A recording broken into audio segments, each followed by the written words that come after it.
안녕하세요 친구들. 슬기로운 그리스도인의 생활을 꿈꾸는 정하늘 전사입니다. 지난 시간에 이어서 우리가 요나서의 말씀을 통해서 함께 코로나 이 시대에 지혜롭게 슬기롭게 하나님 앞에 말씀으로 살아가는 우리가 되었으면 좋겠다는 마음으로 요나서의 말씀을 선택을 하고 함께 나누기로 했습니다. 그래서 지난 시간에 우리가 요나서에 대해서 간단하게 정리를 했어요. 기억하시나요? 1장부터 4장까지의 말씀을 요약해서 먼저 말씀을 드렸고요. 오늘부터 드디어 1장의 말씀을 가지고 나누려고 합니다. 그런데 혹시라도 우리 친구들 가운데 지난주에 말씀을 못 들은 친구들이 있다면 지난주에 말씀을 듣고 이 영상 1장의 말씀부터 시작하면서 같이 말씀을 들었으면 좋겠어요. 그럼 이제 오늘 본격적으로 요나서의 말씀을 나누려고 하는데요. 먼저 1장의 포인트는 배라고 이야기를 했어요. 맞나요? 기억하나요? 하나님께서 요나에게 말씀하시기를 이스라엘의 적대적인 나라 아수르의 수도 니느웨를 향해서 하나님의 말씀을 선포하라고 이야기하셨어요.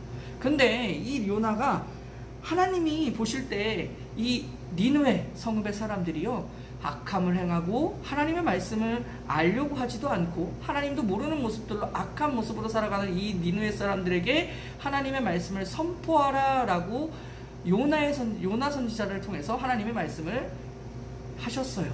그런데 이 요나가 그 하나님의 말씀을 듣고 분통 어려움이 생긴 것 같아요. 왜냐하면 나는 하나님이 선택한 사람, 하나님의 선택한 백성 중에 한 사람인데 어째서 하나님이 선택하지 않은 그 사람들, 그 민족들에게 가서 하나님의 말씀을 전할 수가 있나라는 그런 어려움이 있었던 것 같아요. 그런데 중요한 건 무엇이냐면 하나님께서 니느웨 사람들을 볼 때 하나님의 참음성이 한계에 도달하신 거예요. 하나님의 인내심이 한계에 도달하시게 된 거죠. 그래서 요나를 통해서 그들에게도 하나님을 알게 하시고 하나님 앞에 돌아올 수 있는 기회를 하나님은 주시고 싶으셨어요. 그것을 누구를 통해서? 바로 요나를 통해서 하나님은 하시고 싶었던 겁니다. 그런데 오늘 여기서 중요한 포인트 하나가 여기에 있습니다. 요나가 하나님의 말씀을 들었어요.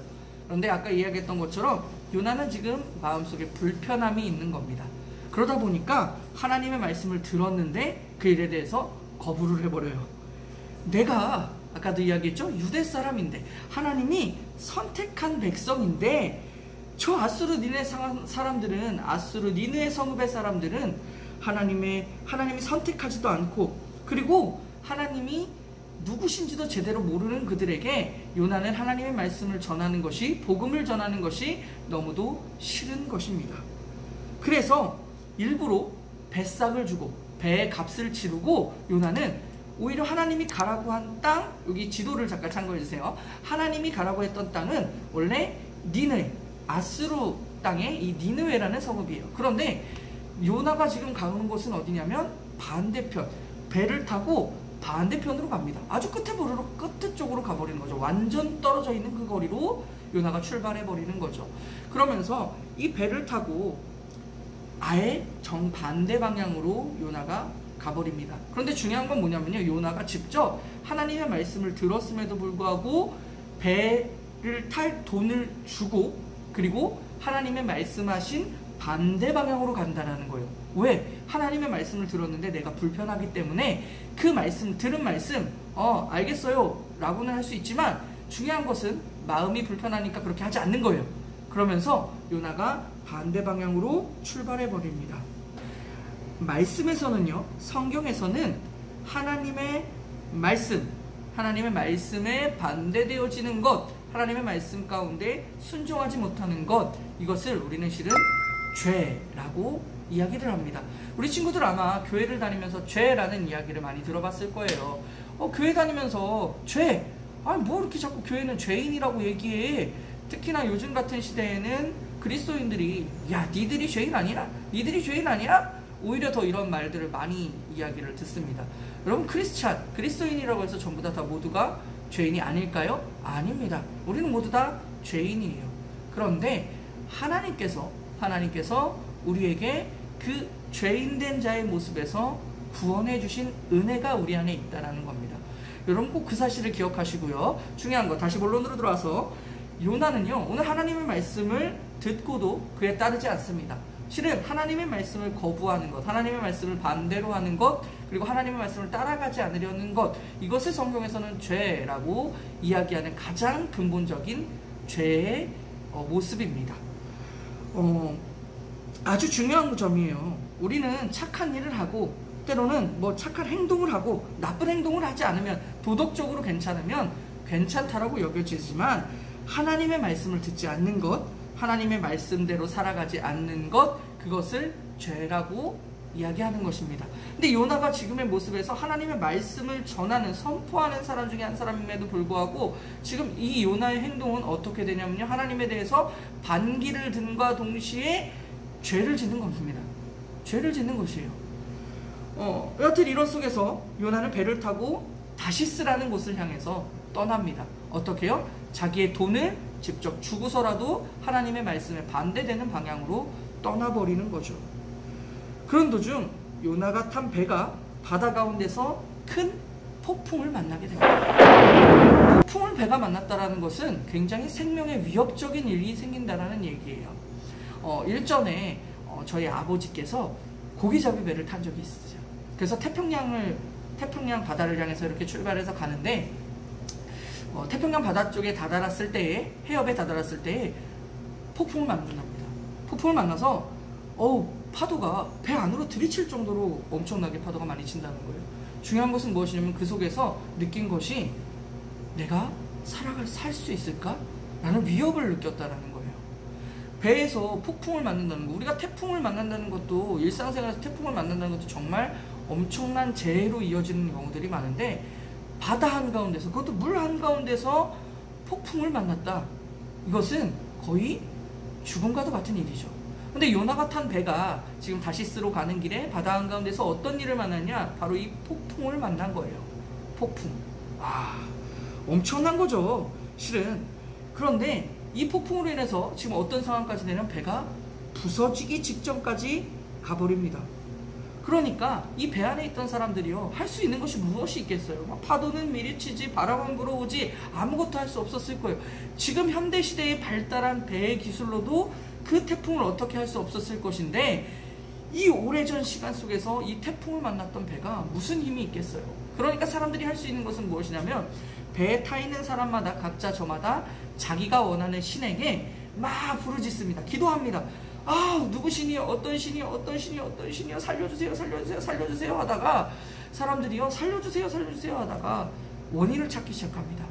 그러면서 일부는요, 배를 그나마라도 가볍게, 배가 뒤집어지지 않게 하기 위해서, 배를 가볍게 하기 위해서 배에 있는 짐도 다 갖다 버리기도 시작하고요, 막 풍덩 막 다 버리기도 시작합니다. 그러다가 원인을 찾는 거예요.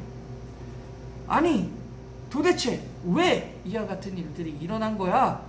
도대체 무슨 일 때문에 이 폭풍을 만나게 됐고 이 잔잔하던 바다가 이렇게 사나워졌을까? 라고 원인을 찾게 됩니다. 그래서 지난 시간에 우리가 말씀을 통해서 이야기했어요. 그래서 이 배에 탄 사람들이 기도를 하고 짐도 내다 버리다가 그 원인을 찾는 결과를 어떻게 찾냐면 제비뽑기를 통해서 찾아냅니다.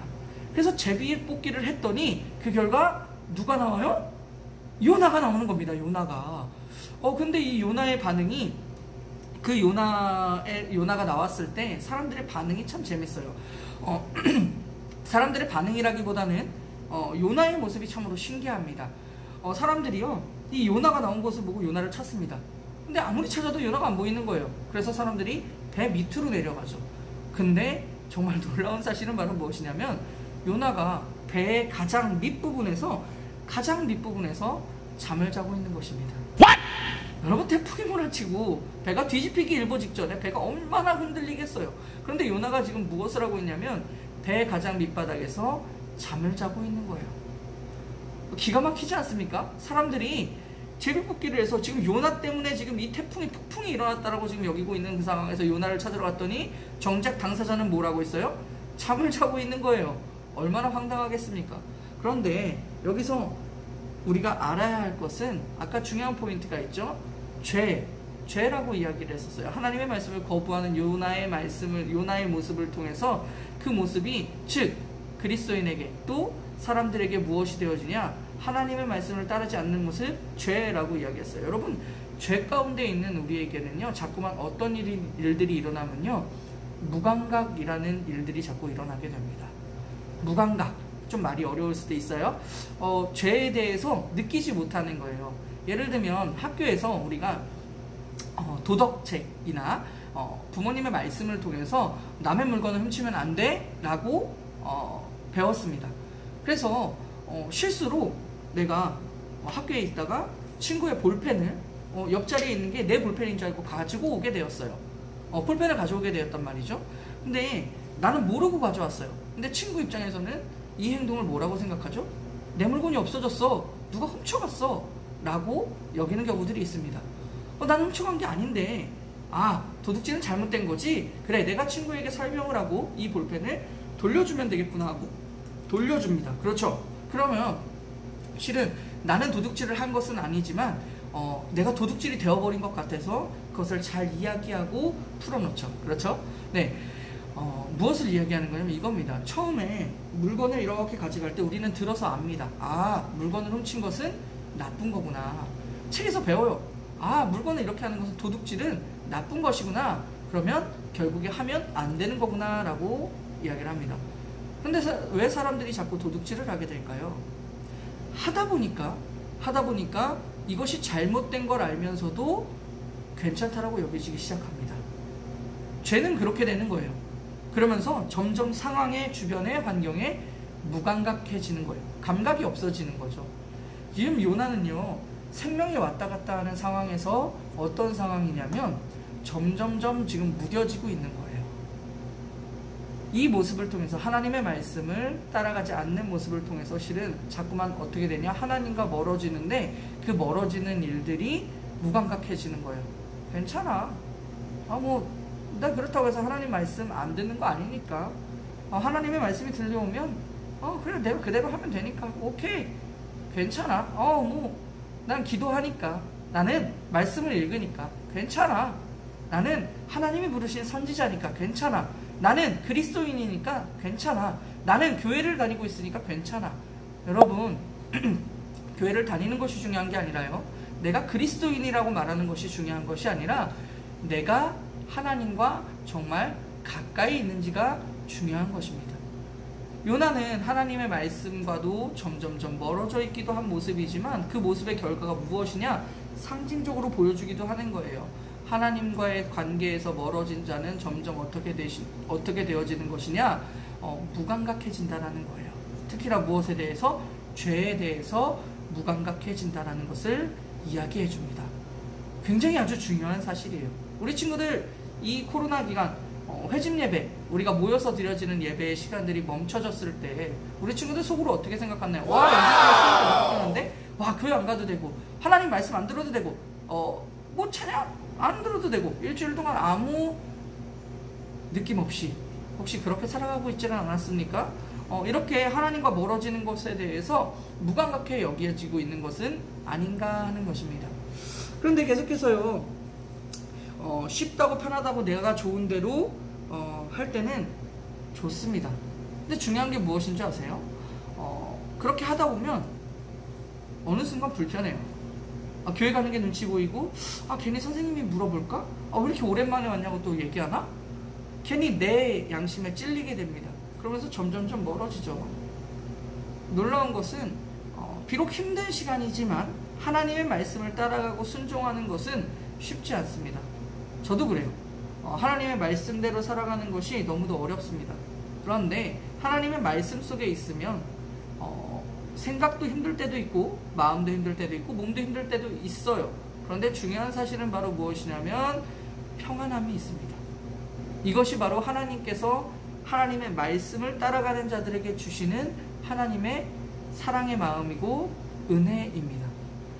비록 몸과 생각과 많은 것들이 불편함이 있지만 하나님의 말씀 가운데 우리가 있고자 하는 그 가운데는 하나님이 놀라울 정도로 평안함을 주세요. 그것이 하나님의 말씀에 있는 사람들에게 있는 특징입니다. 그런 가운데 두 번째 포인트, 하나님은 언제나 기다리고 계신다라는 사실을 우리 친구들 기억했으면 좋겠어요. 이렇게 배에서 지금 폭풍을 만나서 배가 뒤집히기 직전 상황 가운데서 요나는 지금 어떻게 할지를 모릅니다. 요나가 아니라 많은 그 배에 있는 사람들이 어떻게 해야 될지를 몰라요. 그러다 보니까 아까 이야기했죠. 그 많은 사람들이 자기가 믿는 신들에게 부르짖고 배가 가라앉는 것을 막기 위해서 온갖 짐들을 다 바다로 버려버립니다. 그런데 해결이 되지 않자 제비를 뽑아 이 원인이 어떻게 일어난지를 찾았더니 그것이 바로 누구였냐? 요나라고 이야기를 했어요. 그리고 그 찾은 요나를 깨워서 요나에게 말합니다. 우리가 지금 이 폭풍을 만나서 지금 배가 뒤집히기 일보 직전이다. 그래서 제비를 뽑았더니 누가 나왔냐? 당신이 나왔다. 어떻게 생각하냐? 라고 이야기를 하죠. 그랬더니 요나가 대답합니다. 나는 히브리 사람입니다. 하나님이 선택한 백성들을 이야기하는 거예요. 하나님이 여호와를 경외하는 사람 중에 한 사람입니다. 여러분 여기서 중요합니다. 하나님을 경외하는 사람이라고 이야기해요. 나는 그리스도인이에요. 그런데 하나님의 말씀과는 반대로 합니다. 여러분 이거 굉장히 중요한 일들입니다. 두 번째 포인트는 바로 무엇이냐면 이 그리스도인이라고 말하는 우리가 하나님의 말씀과 반대로 있을지라도 하나님은 기다리신다는 거예요. 무엇을? 돌아오기를 기다리시는 기회를 제공하세요. 자, 그 기회를 한번 살펴보려고 하는데요. 이렇게 이야기하죠. 나는 하나님을 경외하는, 여호와를 경외하는 사람입니다. 실은 내가 하나님께서 니느웨라는 곳으로 가라고 하셨는데 다시스로 가버리는 바람에 이런 일들이 생긴 것 같아요 라고 말을 하는 것이죠. 대답을 들은 사람들이 한번 이렇게 묻죠. 그럼 어떻게 하는 게 좋겠습니까? 요나가 대답하죠. 나를 들어서 바다에 던지면 됩니다. 이렇게 대답을 해요. 여러분 대단하지 않습니까? 나를 지금 밖에 태풍이 불고 있어요. 태풍이 불고 있는데 그 속에서 이야기를 하는 거죠. 나를 저 바다에 그냥 던지시면 돼요. 그런데 사람들이요 착해요. 사람들이 착한 것 같아요. 요나가 이렇게 말하는데 사람들이 어떻게 하냐면 힘써 그 폭풍을 이겨나가 보려고 노를 젓고 육지 쪽으로 배를 어떻게든 돌리려고 노력을 합니다. 그런데 그렇게 노력한 대로 되지 않자 점점 더 폭풍은 거세지고 배가 정말 뒤집어지기 일보 직전까지 가는 상황이 오다 보니까 사람들이 이제는 여호와 하나님 우리를 요나 때문에 다 죽게 만들지 마시고요. 하나님의 뜻대로 될 수 있도록 이 사람을 바다에 내어 던지겠습니다. 라고 요나를 바다에 하고 던져버립니다. 여러분 그 결과 놀라운 사실은 그 몰아치던 배가 뒤집어질 것 같이 몰아치던 폭풍이 언제 그랬냐는 듯이 잠잠해지기 시작합니다. 이 일을 통해 배 안의 사람들이요 하나님을 두려워하는 마음이 생깁니다. 하나님을 두려워하는 마음이 생기는 거예요. 실은 요나를 통해서 하나님이 어떤 분인지 알게 만드셨어요. 그리고 1장의 마지막은 이렇게 말씀을 기록합니다. 17절에 있는 말씀인데요. 여호와께서 이미 큰 물고기를 예비하사 요나를 삼키게 하셨으므로 요나가 밤낮 3일을 물고기 뱃속에 있느니라. 폭풍 가운데 그 폭풍이 불어오는 바다에 요나가 내어 던져집니다. 그런데 하나님께서는 요나를 그대로 바다에 빠쳐 죽이는 것이 아니라 큰 물고기를 준비하시고 그리고 요나를 삼키게 하십니다. 요나서의 말씀은요 그럼에도 불구하고 하나님은요 요나를 죽이시는 것이 아니라 하나님의 말씀을 전하는 자로 쓰시기 위해서 그가 돌아올 수 있는 기회를 만들어 주십니다. 그 기회는 어디서부터 시작이 되냐면 다음 주에 이어질 말씀 2장 요나 2장의 말씀을 통해서 물고기 뱃속에서 그 다음 이야기가 이어지려고 합니다. 오늘 두 가지 포인트를요 정리하면서 말씀을 마치려고 합니다. 첫 번째, 하나님의 말씀을 우리는 어떻게 반응하고 있나, 이게 너무도 중요한 사실이에요. 친구들, 아까 우리 이야기했죠. 요나가 하나님의 말씀을 듣고 어떻게 해요? 직접 내가 돈을 내어서라도 하나님의 말씀과 반대되는 길을 선택을 합니다. 여러분, 하나님의 일들과 반대되는 일들을 선택하는 것, 말씀들과 반대되는 일을 선택하는 것, 여러분 혹시 많이 있지 않으십니까? 혹시 많이 있지 않으십니까? 또는 하나님의 말씀이 뭔지도 몰라서 그렇게 하지 않고 있는 일들도 많이 있지 않습니까? 니느웨 성 사람들처럼 말이죠. 여러분, 하나님의 말씀이 어떤 이야기를 하시는지 알기 위해서는 말씀을 읽어야 합니다. 그래서 첫 번째 포인트는 바로 무엇이냐면요, 하나님의 말씀을 여러분 읽어가십시오. 하나님의 말씀을 읽기 시작했으면 좋겠어요. 하나님의 말씀을 읽기 시작하시고요, 중요한 것 또 하나, 하나님 앞에 여러분이 하나님 말씀대로 살아가기를 원하는지 원하지 않는지 여러분 먼저 구별할 수 있는 사람들이 되었으면 좋겠습니다. 그리고 하나님의 말씀대로 살아가기를 원하는데 혹 나의 행동이, 나의 생각이 하나님의 말씀과 반대된 모습은 아니었는지를 먼저 찾아보시고요. 그리고 두 번째는 이겁니다. 하나님은 언제든 기다리고 계세요. 그런 하나님 앞에 여러분, 만약 여러분들이 말씀을 통해 내가 하나님 말씀대로 살기를 요나처럼 그냥 내 마음에 불편하니까 싫었구나, 불편하니까 어려웠으니까 이대로 살지 못하겠으니까 내가 그냥 포기하고 내 생각, 내 마음대로 내 마음대로 그냥 내버려 두었구나 라는 것을 회개할 수 있기를 바라요. 그리고 회개하고 돌이켜서 하나님께 용서를 구하시고요, 그 용서를 구함을 통해서 하나님이 다시 회복시켜 주실 것이니 여러분, 하나님이 준비하신 것이 나를 향해, 우리를 향해 준비하신 것이 어떤 것이 있을지를 한번 생각해보고 하나님 앞에 말씀대로 살아가지 않은 일들, 그리고 말씀대로 살아가기를 원하는 것들이 무엇인지를 잘 한번 적어보셔서, 나름대로 조금씩 종이가 있으면 여러분 좀 적어봤으면 좋겠어요. 적어보고 구별하고 그것들을 하나님 앞에 기도하면서 하나님의 말씀대로 살아갈 수 있는 이때가 되었으면 좋겠습니다. 아시겠죠? 네, 오늘 말씀을 기억하면서 잠깐 기도하기를 원하는데요. 오늘의 기도할 것은 바로 이것입니다. 하나님, 우리가 하나님의 말씀을 날마다 들어요. 그런데 하나님의 말씀대로 살아갈 수 있는 지혜를 주시고요, 하나님의 말씀을 거부하고 밀어내기보다 하나님의 말씀을 내 마음에, 내 생각에 둘 수 있는 그 마음을, 지혜를 허락해 주십시오 하는 마음으로 잠깐 기도했으면 좋겠습니다. 기도하겠습니다. 사랑의 하나님, 오늘도 하나님의 말씀을 통해서 우리가 나아갑니다. 부족하지만 하나님의 말씀을 통해서 깨닫는 지혜가 있었으면 좋겠습니다. 하나님의 말씀이 하나님이 원하시는 것이 어떤 것인지를 깨달아 하나님이 원하시는 모습으로 하루하루 살아가기를 원하는데요, 하나님, 내가 내 욕심에 따라 요나의 모습처럼 혹 하나님의 말씀을 거부하고 어렵다고, 불편하다고, 하나님 앞에 있는 것이 불편함으로 여겨져서 하나님을 멀리한 것은 아닌지 되돌아봅니다. 하나님, 한 주 동안 하나님의 말씀을 통해서 지혜로운 그리스도인의 모습으로 살아갈 수 있는 힘과 능력을 더하여 주시고 이 어려운 시대에 더욱더 건강함으로 지켜주셔서 하나님을 먼저 바로 알 수 있는 슬기로운 그리스도인의 모습이 될 수 있도록 도와주시옵소서. 이 모든 말씀 살아계시는 예수님의 이름으로 감사하며 기도드렸습니다. 아멘. 네, 친구들, 지난 시간 광고가 잠깐 하나 있어서 광고 하나 하려고 합니다. 다른 것이 아니라요, 반 선생님들을 통해서 실은 이 예배 영상이 끝나고 나서 여러분들이 볼 수 있는 추가 영상을 보내준 것이 있어요. 그래서 이 설교랑 똑같은 영상이라고 생각하고 안 본 친구들이 있는 것 같은데 이 설교와 관련된 영상을 하나씩 더 보내주는 영상이 있습니다. 그래서 영상을 못 받은 친구들은 담임선생님 또는 저에게 연락을 주시면 영상을 보내주도록 하겠습니다. 그러니까 꼭 잊어버리지 말고 이 말씀을 다 듣고 나면 그 영상도 같이 시청을 꼭 할 수 있도록 바랍니다. 아시겠죠? 자, 그러면은 한 주간도 잘 보내시고요. 그리고 영상을 본 친구들, 지난주에 보니까 뭐 구독과 좋아요는 뭐 워낙에 뭐 많이 이렇게 눌러준 친구들이 있고요. 좋아요는 별로 안 눌렀더라고요. 그래도 영상을 보고 또 많은 친구들 이렇게 같이 말씀을 듣고 또 주변의 친구들이 또 들을 수 있는 기회를 열어줄 수 있다면 전 좋을 것 같아요. 그래서 영상 보는 친구들 유튜브에 영상을 다 마치면 구독과 좋아요 눌러주세요. 그리고 댓글도 부탁드립니다. 안녕.